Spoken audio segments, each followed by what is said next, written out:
왜 당신은 다른 사람을 위해 살고 있는가? 자유의지를 상실해가는 현대인. 모든 거리마다 CCTV가 설치되어 있고 스마트폰을 끊임없는 알림을 보내고 있으며 SNS는 사적 영역을 넘나들며 우리의 행동과 사고 패턴을 바탕으로 맞춤형 알고리즘을 형성해 가고 있다. 심지어 우린 그것을 당연히 여기며 살아가고 있다. 어쩌면 현대의 가장 큰 감시와 통제는 알고리즘이 아닐까 싶을 정도로 우리는 점점 편향된 사고를 향해 질주하고 있다. 지금 이 순간에도 알고리즘은 당신이 좋아하는 것만을 보여주기 위해 안간힘을 쓰고 있다. 스마트 기기에 삶을 기대어 살아가는 당신에게 미셸 푸코는 소개한다.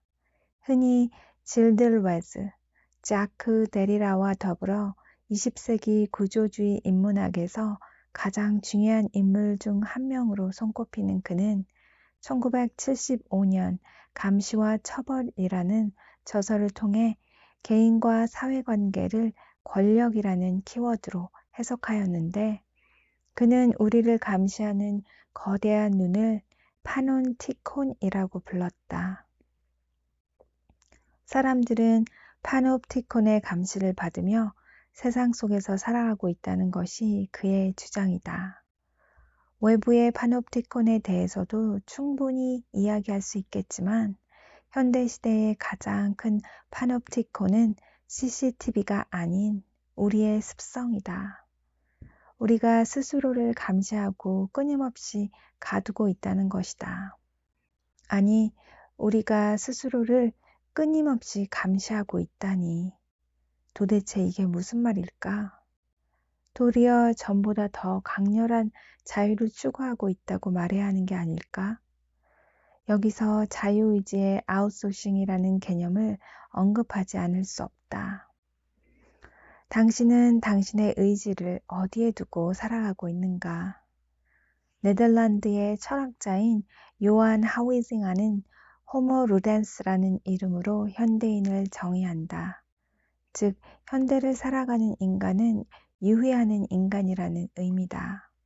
더 많은 편리성과 즐거움을 위해 더 많은 전자기기와 외부 요소에 자신의 선택권을 넘겨 자신을 가두며 살아가는 현대인이 호모 루덴스의 특징이다. 편리성과 즐거움에 자신의 의지를 기대기 시작하고 타인의 욕망을 욕망하며 결국 삶의 모든 영역을 아웃소싱 해버리게 된 것이다. 하지만 모든 것을 부정적인 측면으로만 해석할 수는 없다. 아무리 스스로가 세운 파놉티콘이 우리를 강력하게 억제하는 듯 보여도 세상의 순리는 그렇게 흘러가지 않는다. 흥미롭게도 인간 안에 내재된 억압에 대한 저항 본능에 우리는 반사적인 자유를 추구하게 된다. 이러한 자유의 표명으로 익명성이 보장된 온라인 커뮤니티 개인 정보를 보호하기 위한 암호화된 블록체인 등 푸코가 말하는 파놉티콘에 도전장을 내밀고 있다. 그러니 우리는 자신을 가두는 파놉티콘의 존재를 인지하고 편리함은 유지하되 진정한 자유로움을 만끽하는 삶을 향해 한 발 한 발 걸어가야 한다. 이제 눈을 열고 주변을 돌아보자. 고개를 들어 주변 곳곳에 있는 사람들을 살펴보자. 거기에서 멀어진 시간 속에서 당신은 책장 한편에 꽂혀 있던 가벼운 책을 꺼내어 읽기 시작할 수도 있고, 차창 밖의 풍경을 바라보며 사색이 바다에 잠길 수도 있다. 우리가 되찾고자 하는 것은 우리에게 주어진 생득권과 같은 자유의지다. 시간이 아무리 흐르고 스스로를 단련한다 한들 현대의 파놉티콘 안에서 우린 결코 진정한 자유를 느끼지 못할 것이다. 그러니 우리는 억압된 나를 놓아주고 주관적인 선택을 해야 한다. 홀로 서기를 시작하자. 의지가 곧 행동이 되고 행동이 결과를 만드는 과정을 다시 한번 깨우쳐 보자. 가장 아름다운 현실이 펼쳐지는 순간, 핸드폰을 통해 세상을 보지 않고 당신의 아름다운 두 눈에 그 풍경을 담길 바란다. 이성계, 이 길의 끝에 당신이 원하는 것이 있는가? 간혹 우리는 자신이 목표하는 곳으로 달려가면서 인생의 길을 잃곤 한다. 내가 지금 어디로 왔는지 또는 무엇을 향해 가고 있었는지 말이다. 가끔은 내가 지금 여기에 왜 있는지조차 잊은 채 살아간다. 그제서야 정신을 차린 우린 주변을 두리번거리다 지나가던 사람에게 물어본다. 지금 이 길을 따라가면 어디에 도착하게 되나요? 지나가던 행인의 대답을 듣고 자신이 어디로 가고 있었는지를 깨닫게 되어도 여전히 강력한 의문이 남는다. 나는 왜 거기로 가고 있었던 것일까?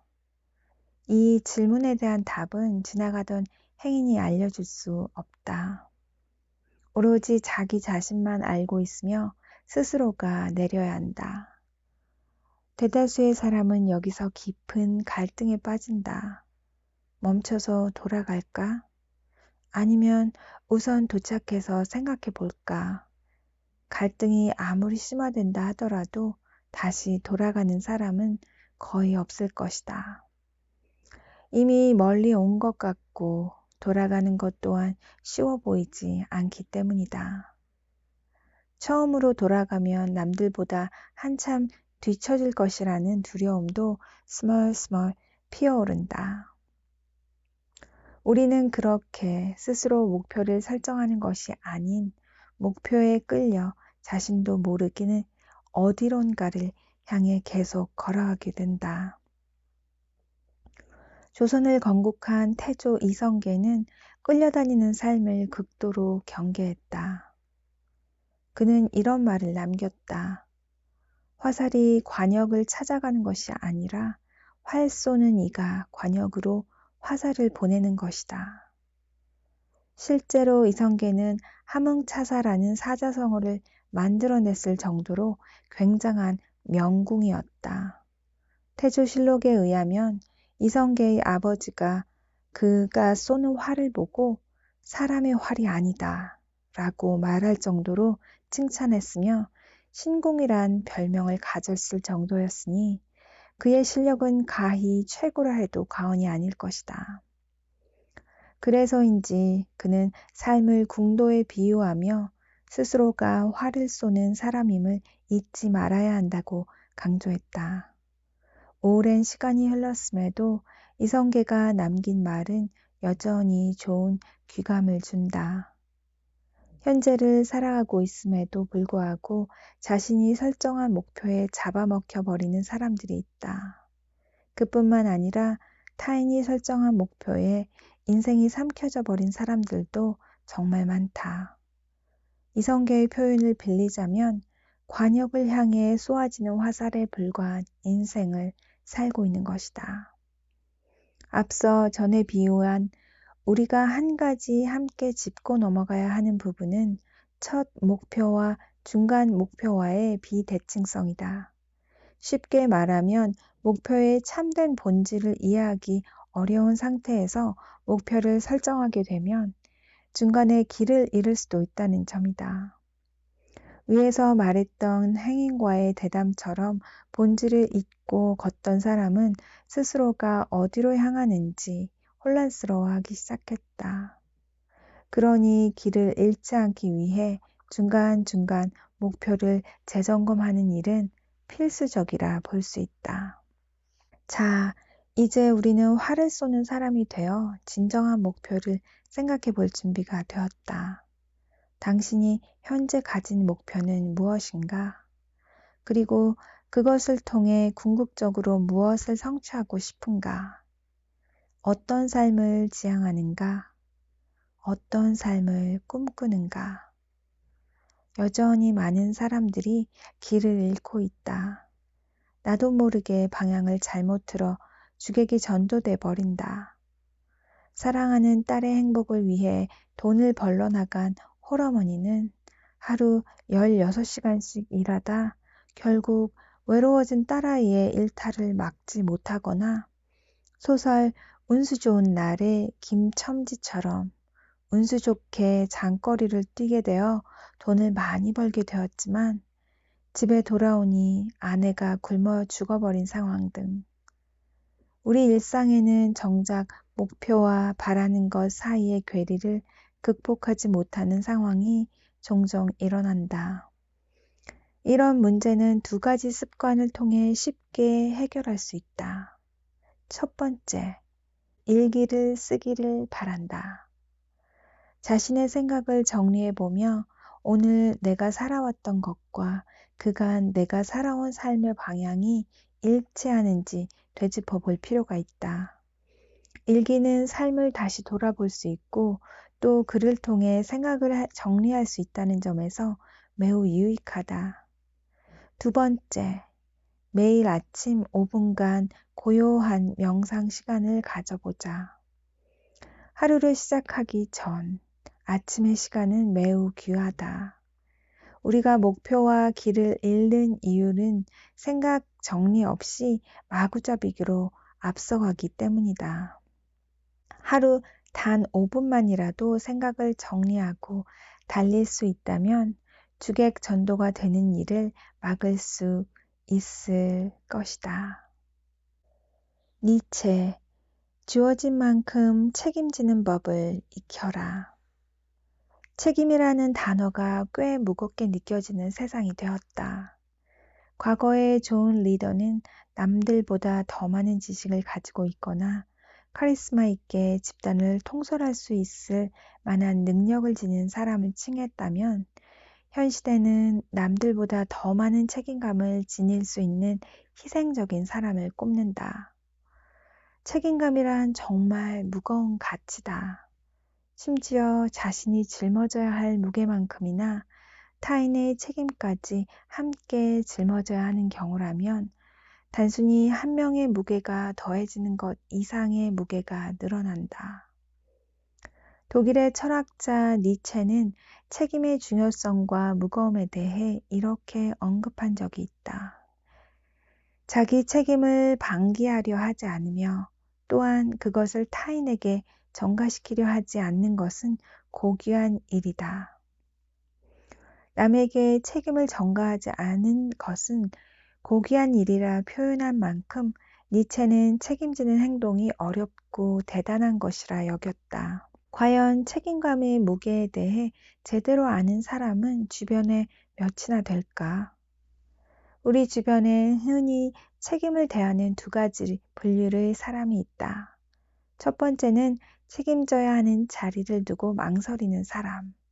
두 번째는 책임지는 자리를 마다하지 않는 사람이다. 두 사람 중 과연 누구에게 책임자의 자리를 맡기는 것이 옳을까? 대부분 두 번째 사람이 더 적절하다고 말할지 모른다. 하지만 높은 확률로 그는 책임자로서 적합한 인물이 아닐 가능성이 높다. 인간은 누구나 자신의 자유를 중시하는 욕망을 가지고 있다. 리더의 자리에 앉으려고 하는 사람은 자신의 욕망을 억제하고 희생정신을 더욱 키워야만 진정한 의미의 책임이 실현 가능하다. 하지만 책임감의 무게를 아는 사람은 그 무게를 짊어지는 과정을 알기에 자연스레 망설이게 된다. 오히려 그 무게를 제대로 모르는 사람이 짊어지는 것에 거리낌 없는 경우가 많다.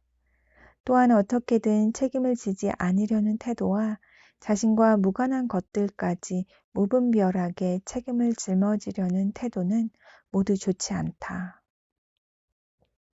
하지만 최소한 누군가에게 손해를 끼치거나 자유의지 속에서 스스로 윤리적 문제를 야기했을 때도 도망치지 않고 마땅히 그것을 감당하려는 태도는 이 사회를 살아가는 우리에게 꼭 필요한 태도이자 리더의 중요한 자질 중 하나다. 그런 의미에서 당신에게 묻고 싶다. 그대는 지금 건강한 책임을 지고 있는가? 인생의 부조리함을 넘어서는 해답. 당신은 아래 세 가지에 얼마나 공감하는가? 첫 번째, 삶은 원하는 대로 흘러가지 않고 기다려주지 않는다. 두 번째, 기회는 준비되지 않은 순간에 매번 다가온다. 세 번째, 한 사람의 비극은 항상 한꺼번에 몰려온다. 1957년 노벨 문학상을 수상한 프랑스의 철학자이자 작가인 알베르 카뮈는 인간이 느끼는 부조리의 본질에 대해 말했는데 내용을 살펴보면 이렇다. 삶은 어쩔 수 없는 부조리함을 마주하며 끊임없이 투쟁과 사투를 벌인다. 그리고 이는 계속 반복되고 순환되며 그 안에서 우리는 점차 무기력함을 느끼기 시작한다. 우리는 굉장히 높은 기대와 경쟁 속에서 하루하루를 살아가고 있다. 요즘 20대, 30대는 자신에게 주어진 것보다 또 그 전 세대가 이뤄놓은 결과물보다 더 대단한 것을 이뤄내야만 인정받을 수 있다고 생각하는 강한 압박감을 느끼고 있다. 어떤 사람은 자신에게 주어진 것 이상의 결과를 성취하기 위해 타인의 것을 뺏으려 한다. 또 어떤 이는 지긋지긋한 현대사회의 무한 경쟁 속에서 피로와 무의미함을 느끼고 삶을 내려놓기도 한다. 이런 처절한 현실 속에서 알베르 까뮈는 이를 인정하고 받아들이라고 말한다. 부조리를 한탄해도 답은 없고 피하려 해도 벗어날 수 없기에 도망치려 하지 말고 그 안에서 자신만의 해답으로 삶을 개척하라는 것이다. 어쩌면 그것은 당신이 우연히 찾은 즐거운 취미일 수도 예상치 못했던 지인과 따스한 시간일 수도 남들은 몰라주지만 당신만 아는 열정일 수도 있다. 가장 중요한 것은 시선을 부조리함에 두지 말고 부조리의 두꺼운 천장을 뚫어내고 삶의 의미를 찾겠다는 전의다. 그 누구도 날 인정해 줄 필요 없다. 그 어떤 부조리에 집착할 필요도 없다. 내가 나를 인정하고 내가 죽는 순간 스스로 삶을 가치 있게 여길 수 있다면 그것으로 또 충분하다. 놀라운 사실은 자신만의 해답을 찾은 사람들이 세상의 부조리함을 극복하니 이게 부조리한 삶에 대한 가장 명쾌한 답이 아닐까? 나의 길이 가장 중요하다는 것을 절대로 잊지 말라. 당신이 모르는 상상의 잠재력. 상상력은 현재의 한계를 넘어설 수 있게 해준다. 지식은 이미 알려진 사실에 기반하지만 상상력은 아직 존재하지 않는 가능성을 탐색한다. 이를 통해 우리는 새로운 아이디어를 창출하고 기존의 생각을 뛰어넘는 혁신을 발견할 수 있다. 그리고 이는 먼 미래를 준비하는 신호탄이자 새로운 출발선이기도 하다. 우리는 종종 현실이라는 이름에 갇혀 상상력을 상실하게 된다. 반복되는 루틴과 고정된 사고방식은 우리의 상상력을 제한하고 동시에 상상에 빠져 있는 사람을 염세적으로 바라보기도 한다. 현실적인 사고가 힘든 사람이라며 혀를 차는 것이다. 하지만 상상력이야말로 새로운 시각으로 세상을 바라볼 수 있는 고차원적인 렌즈다. 관점의 변화를 받아들인 자만이 이 세상의 진정한 리더가 될 수 있다. 세계적인 물리학자 아인슈타인은 이렇게 말했다. 상상력은 지식보다 중요하다. 지식은 우리가 알고 있는 것에 국한되지만 상상력은 전 세계를 아우른다. 상상력이 중요치 않다고 생각하는 사람은 거의 없을 것이다. 현대사회에서 상상력과 창의력은 높은 가치로 평가되고 있고, 이를 활용한 사람들이 기회를 잡고 있다. 아인슈타인뿐만 아니라 유명한 학자들과 기업의 CEO들이 진정한 혁신과 창조는 상상력에서 시작된다고 말하고 있다.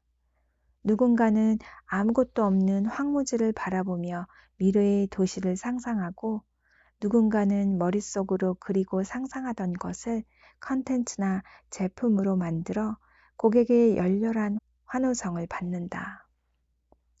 우리가 흔히 알고 있는 스티브 잡스도 중요하다고 생각했던 가치를 전자기기와 융합하면서 미적 IT 기기인 아이폰을 만들지 않았던가? 상상력은 현실을 진보시키는 중요한 역량으로 여겨져야 한다. 그렇다면 왜 사람마다 상상력의 농도가 다른 것일까? 누군가는 뛰어난 상상력을 가지고 있고 왜 누군가는 상상력이 부족한 것일까? 이것은 단순히 개인 능력의 차이인 것일까?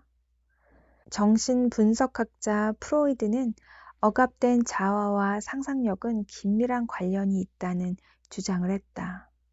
프로이드의 말에 따르면 개인의 욕망과 충동이 억압된 사람일수록 자유로운 상상력을 발휘하지 못한다는 것이다.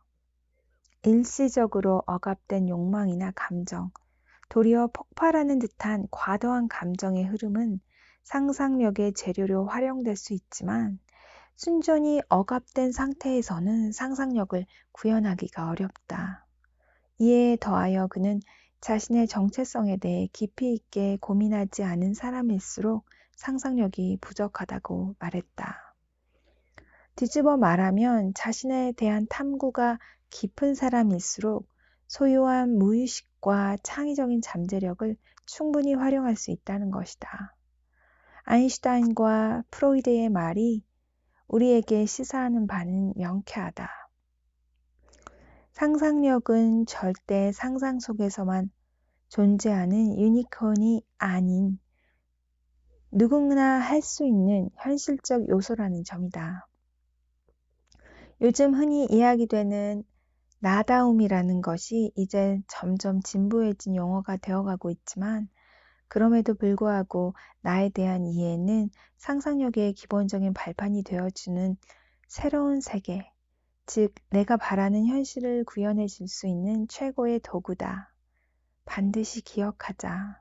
당신의 잠재된 정신세계와 무의식을 통해 상상력에 불을 지피며 아직 구현되지 않은 현실을 만들어갈 놀라운 능력을 갖추고 있다.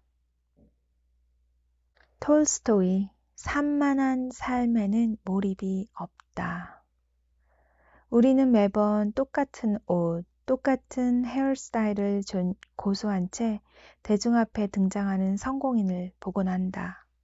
스티브 잡스, 마크 저커버그가 그랬고, 그들의 복장은 사람들에게 고정된 이미지가 되어 유행처럼 번졌고, 그 옷만으로도 그들을 떠올릴 수 있을 만큼 머릿속에 각인이 된다. 그들의 고집에는 대단한 신념이나 철학이 있었던 것일까? 사실은 그렇지 않다. 그들은 그저 옷을 고르는 시간을 단순화시켜 불필요한 선택에 고민해서 해방되고 싶었을 뿐이다. 그리고 그렇게 아낀 시간을 통해 중요하고 복잡한 일을 해결해 나갔다. 이 안에서 우리가 꼭 배우고 느껴야 할 삶의 철학이 있다면, 러시아가 낳은 위대한 소설가 레프 톨스토이는 자신의 저서에서 이렇게 말했다. 그대가 진정으로 일에 몰두하고 있다면 삶이 단순할 것이다. 불필요한 것에 마음 쓸 겨를이 없기 때문이다. 종종 우리는 엉망진창이 된 자신의 삶을 한탄하곤 한다. 챙겨야 할 사람이 너무나 많고 내 한 몸 챙기기도 쉽지 않은 상태에서 하루를 살아가며 예고 없이 생기는 이런저런 일에 또렷한 정신으로 살아갈 수 없는 것이다. 행여 털어놓으면 마음이 편해질 거라는 생각에 주변 사람들을 만나면 먹고 살기 바쁘다는 말만 있을 뿐 별다른 해결책 없이 잠에 들고 결국 빠져나올 수 없는 쳇바퀴에 갇히게 된다. 의외로 삶을 단순하게 만들어주는 도구가 바로 몰입이다. 우리는 생각보다 일상의 많은 부분에서 몰입을 하고 있다. 내가 좋아하는 게임을 할 때, 즐겨보는 TV 프로그램이나 유튜브를 보는 일이 그렇다.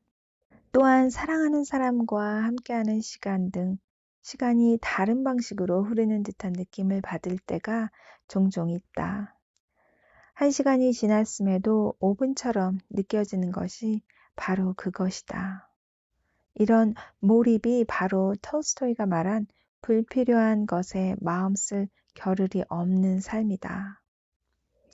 개인적으로 좋아하는 사고법 하나가 바로 오컴의 면도날이다. 오컴의 면도날은 중세시대의 철학자인 윌리엄 오컴에게서 유래한 개념으로 설명에 있어서 필요 이상의 가정을 늘리지 말라는 원리를 담고 있다. 즉, 어떤 현상을 설명할 때 가능한 가장 단순한 가설을 사용해야 한다는 의미다. 복잡하게 여러 가정을 유추하기보다는 가장 간결하고 단순한 설명을 선호하면 어려운 문제도 쉽게 풀 수 있다는 것이다. 바로 이것이 당신에게 전하고 싶은 메시지다. 오컴의 면도날에서 이야기하듯 우린 지속적으로 복잡한 생각을 더하여 인생을 어지럽히고 있다. 먼저 복잡한 것을 걷어내고 나에게 가장 중요한 것에 몰입하며 삶을 직선적으로 풀어내라. 이 두 가지 과정을 거치면 당신에겐 우선순위라는 것이 생길 테고 그것을 잘 행했다면 죽는 날 돌아보았을 때 중요한 것에 집중한 삶으로 단 하나의 후회도 없다고 자신 있게 말할 수 있을 것이다.